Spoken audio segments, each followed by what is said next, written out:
नमस्कार, जय सिया राम, जय नीम करौली बाबा। मैं पवन कुमार चतुर्वेदी एक बार फिर से आप सभी का आपके अपने YouTube चैनल पर हार्दिक स्वागत करते हुए आशा करता हूँ परम पूज्य गुरुदेव हनुमंत स्वरूप बाबा नीम करौली महाराज जी की कृपा से आप और आपके परिवारीजन स्वस्थ एवं सकुशल होंगे।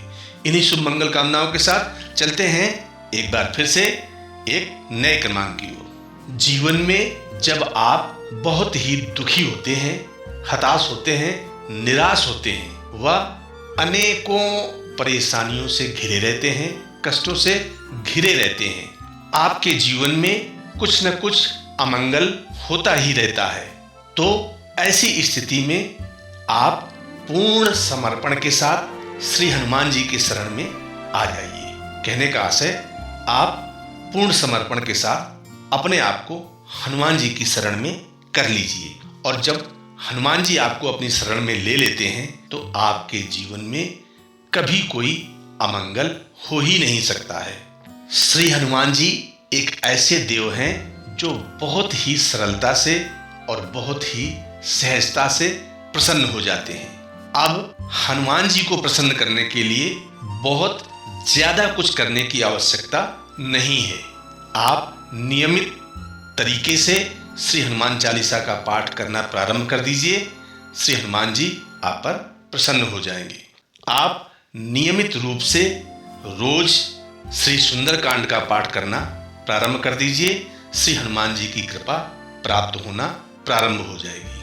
आप नियमित तरीके से श्री रामचरितमानस जैसे पावन पुनीत ग्रंथ का नियमित 5 दोहे पढ़ना प्रारंभ कर दीजिए।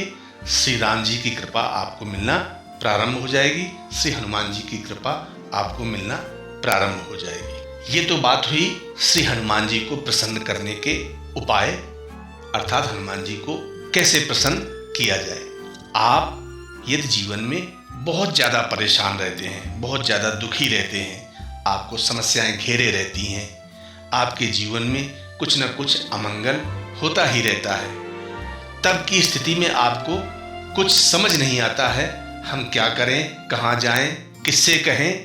तो उस अमंगल को दूर करने के लिए आज हम आपको ऐसी 2 चौपाइयाँ बता रहे हैं। यदि आप इन 2 चौपाइयों का नित्य 11 बार पाठ करते हैं तो आपके जीवन से अमंगल दूर चले जाएंगे। आपके जीवन में सदैव मंगल होना प्रारंभ हो जाएगा। तो देर न करते हुए चलिए जानते हैं उन 2 चौपाइयों के बारे में। चौपाई इस प्रकार से है। मंगल मूर्ति मारुति नंदन, सकल अमंगल मूल निकंदन, पवन तनय संतन हितकारी, हृदय विराजत अवध बिहारी, मंगल मूर्ति मारुति नंदन, सकल अमंगल मूल निकंदन, पवन तनय संतन हितकारी, हृदय विराजत अवध बिहारी। मंगल मूर्ति मारुति नंदन, सकल अमंगल मूल निकंदन, अर्थात पवन कुमार हनुमान जी कल्याण की मूर्ति हैं। वे सारी बुराइयों की जड़ काटने वाले हैं, अर्थात जो आपके जीवन में जितने भी अमंगल हैं उनको जड़ से खत्म कर देने वाले हैं हनुमान जी। पवन तनय संतन हितकारी, हृदय विराजत अवध बिहारी। और कैसे हैं? पवन के पुत्र हैं और संतों का हित करने वाले हैं, अर्थात सज्जनों का हित करने वाले हैं। अवध बिहारी अर्थात श्री राम जी सदा उनके हृदय में विराजते हैं।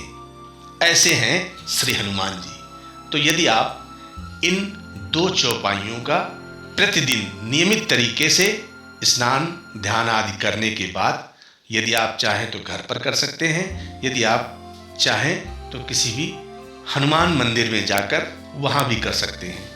आप नियमित तरीके से आसन बिछाकर बैठ जाइए और बैठने के बाद इन दोनों चौपाइयों का 11-11 बार प्रतिदिन पाठ करिए, जहां भी संभव हो सके। यदि घर पर संभव हो तो घर पर तो कर ही सकते हैं, और अगर यदि कोई भी समीप में श्री हनुमान जी का मंदिर है तो आप श्री हनुमान जी के मंदिर में जाकर भी आप इन 2 चौपाइयों को यदि हनुमान जी से अनन्य भाव से पूर्ण श्रद्धा के साथ यदि आप इन चौपाइयों का पाठ करते हैं, 11 बार कम से कम पाठ करते हैं, तो आपके जीवन में जो भी अमंगल हो रहे हैं या होते आ रहे हैं, वो सारे के सारे अमंगल अर्थात सारे के सारे दोष, सारी की सारी बुराइयां आपसे दूर होने लगेंगी और श्री हनुमान जी का आशीर्वाद, श्री हनुमान जी की कृपा आपको प्राप्त होनी शुरू हो जाएगी। और जिस पर श्री हनुमान जी की कृपा शुरू हो जाती है, उस पर श्री राम जी की कृपा अवश्य होने लगती है, क्योंकि श्री हनुमान जी राम जी के बहुत ही परम भक्त और श्री राम जी के सेवक हैं। क्योंकि ये चौपाई स्वयं ही कह रही है कि आपके जीवन में जो भी अमंगल हैं, सकल अमंगल, सकल माने जितने भी अमंगल हैं, जड़ से अर्थात मूल से उनका सफाया करना, उनको काटने का काम श्री हनुमान जी कर देते हैं। कहने का आशय, आपके जीवन से सारे अमंगल समाप्त हो जाते हैं और श्री हनुमान जी की कृपा मिलनी प्रारंभ हो जाती है और प्रभु श्री राम की भी कृपा मिलनी प्रारंभ हो जाती है, जिससे आपके जीवन के सारे बिगड़े काम बनने प्रारंभ हो जाते हैं। आपकी बंद किस्मत के दरवाजे खुलने प्रारंभ हो जाते हैं और आपका भाग्योदय होना प्रारंभ हो जाता है। श्री हनुमान जी के लिए इस संसार का कोई भी कार्य कठिन नहीं है और इसलिए जो श्री हनुमान जी के शरण में आ जाता है और जो श्री महाराज जी के शरण में आ जाता है, तो उस भक्त के भी जीवन के जितने कठिन से कठिन कार्य हैं वो सब सुगम बन जाते हैं, सरल बन जाते हैं और सहज बन जाते हैं। आज के क्रमांक को यहीं विराम देते हैं और मिलते हैं अगले क्रमांक में। तब तक के लिए विदा लेते हैं और हमेशा की तरह प्रभु श्री राम जी से प्रार्थना करते हैं कि इस समूची सृष्टि का कल्याण हो, सभी स्वस्थ एवं निरोगी रहें। सर्वे भवन्तु सुखिना, सर्वे सन्तु निरामया। इन्हीं शुभ मंगल कामनाओं के साथ नमस्कार। जय सिया राम, जय नीम करोली बाबा।